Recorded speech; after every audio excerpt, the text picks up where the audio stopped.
Known as the miracle plant, aloe vera has a tremendous history of healing over the centuries, and it's still a popular form of healing. Today the gel from the plants is used in a wide range of conditions, and it's also a key ingredient in gels and lotions made to nourish the skin. Joining me here is Dr. Peter Atherton and Bob Parker, the Managing Director of Forever Living Products, who are the world's largest supplier of aloe vera products. They're here to talk about the merits of using the medicinal herb, in particular its health benefits. Bob, tell us about your company, Forever Living.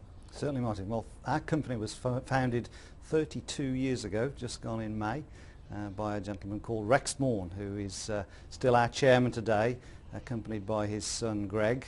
They've built an organisation now that spans 147 countries around the world, and we're by far the largest producer of aloe vera based products.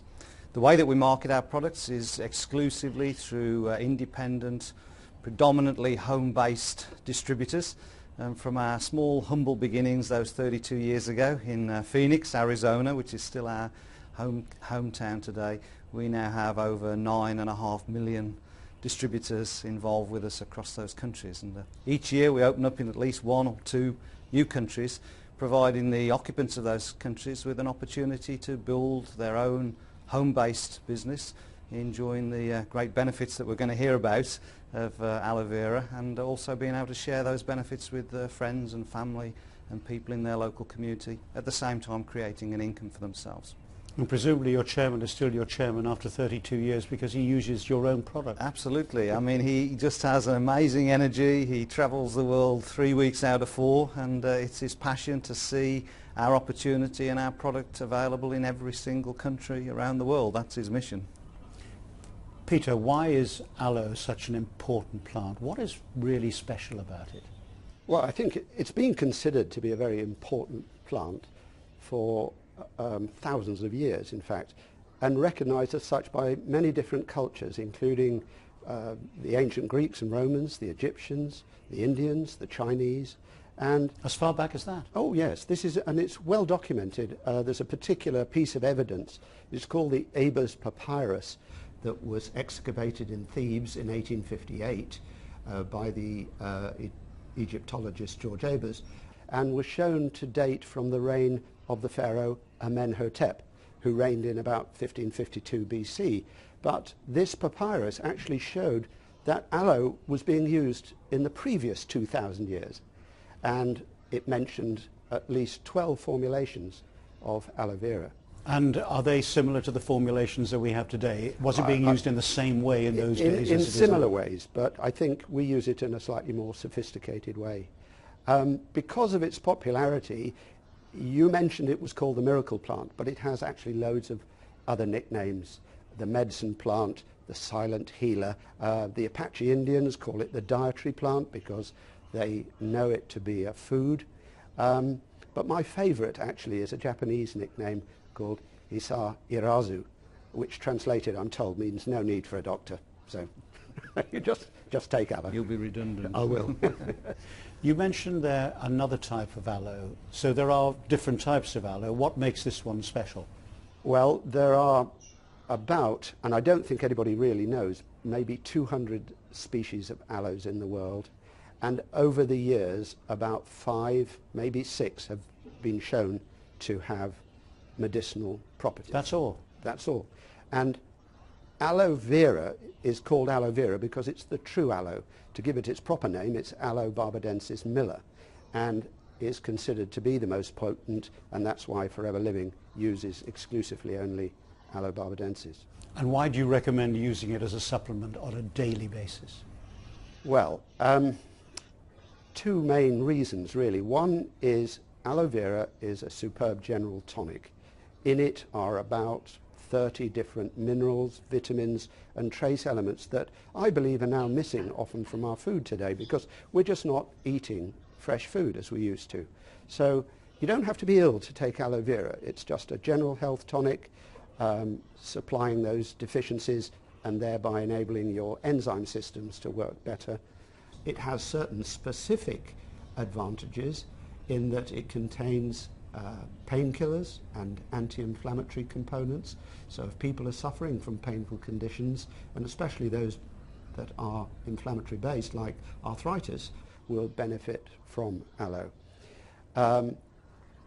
It has also a long chain sugar or polysaccharide which is known to affect the immune system. It's what's called an immunomodulator or immune balancer. So people suffering with disorders of the immune system, two examples being psoriasis and ulcerative colitis, often get benefit as well. It has an effect on the bowel. It sort of regulates the passage of food through the bowel. It smooths out the contraction and relaxation of the bowel muscle. So it often helps people, for example, with irritable bowel syndrome.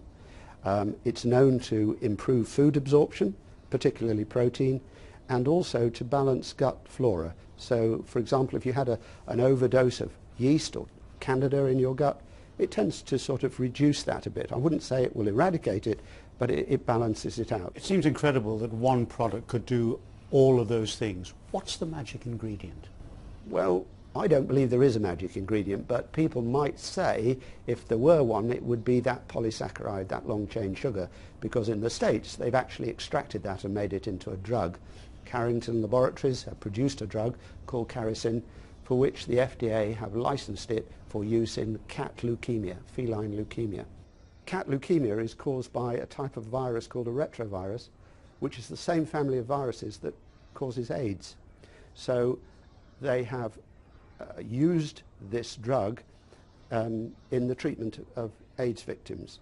And what they've found is it's not successful on its own, but it is synergistic with the standard AIDS treatment. It enhances the standard AIDS treatment. But I believe you don't have to extract the magic bullet. It works just as well if you drink the gel. And is there any recent clinical evidence to actually prove the health benefits? I would say yes, but not enough, because it's very costly to set up clinical trials.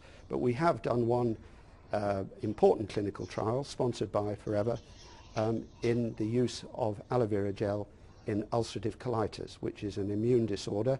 It was done at the Royal London Hospital, not far from here, and it showed categorically that there was an improvement, and there was an improvement at cellular level. You could look at the bowel cells under the microscope after being subjected to aloe and see a difference. So it's not magic or myth. There is real medicine here, real medicine. Right, and can you then extrapolate from that? Can you take the difference that made to the cells and say that because it did it there, it is going to do it in the other areas that you were talking about?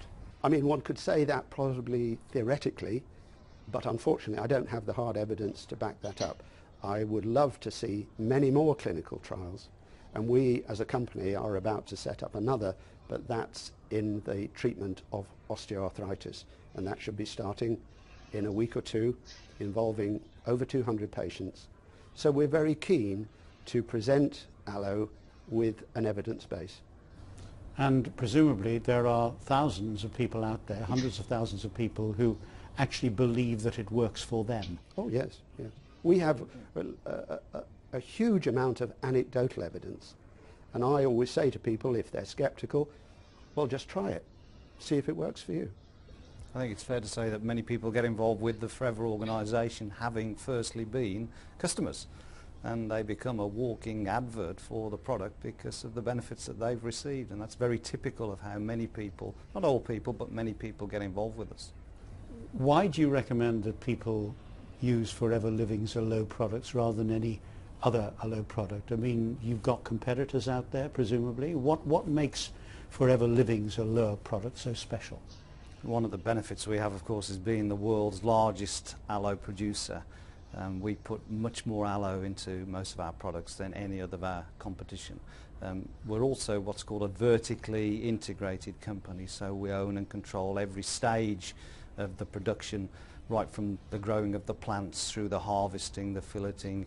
We have a global stabilization process that's unique to our product, which retains all the natural benefits that an aloe plant has. And so when you drink our aloe or use our aloe, it's the equivalent of being able to, if possible, walk into our gardens here in England and harvest a raw aloe plant and take it in its best form, which is of course naturally.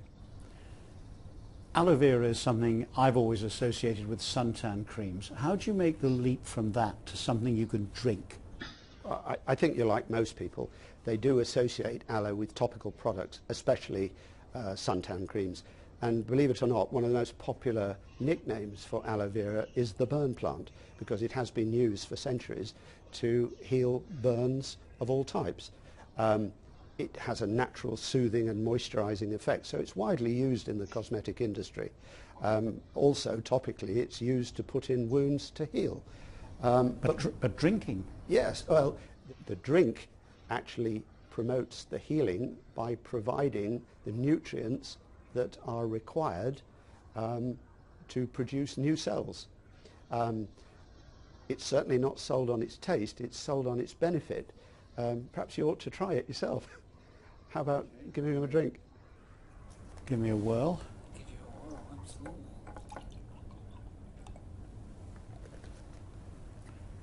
It looks a bit like grapefruit juice. Yes, it should be drunk first thing in the morning, before your cup of tea even, because what you're trying to do is to get it through your empty stomach into the small bowel, where it is uninfluenced by stomach acids and enzymes and can be absorbed very quickly. Interesting. Slightly bitter. Yes, yes. I could get used to it, but it might not instinctively be something I would want to drink. So is it mixed with any other ingredients? You can mix it with cordial or orange juice or whatever you like. And it's best drunk cold, straight from the fridge, and well shaken. Because you can see there are lots of sort of bits and pieces in there. So I'm going to walk out of here a lot healthier, am I? Like a new man. Absolutely.